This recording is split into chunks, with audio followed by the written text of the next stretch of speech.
రైతు రైతు రైతో పాడుగాను నీ రాతో మెతుకు మెతుకుపై నీ పేరున్న వెతుకులాట నీ బతుకో చివరకు చేరుతుంది ఏ చితికో.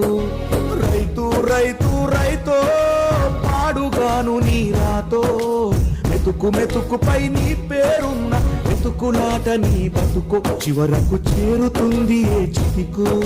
నువ్వు పండించే ధాన్యమే దేవుని గుళ్ళో ప్రసాదం, ఆ దేవుడికెందుకు తెలియదు మరి నీ ఇంట్లో నీ విషాదం.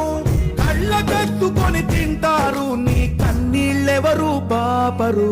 రైతు రైతు రైతో పాడుగాను నీ రాతో మెతుకు మెతుకుపై నీ చెమటున్న బతుకులాట నీ బతుకు చివరకు చేరుతుంది ఏ చితికో.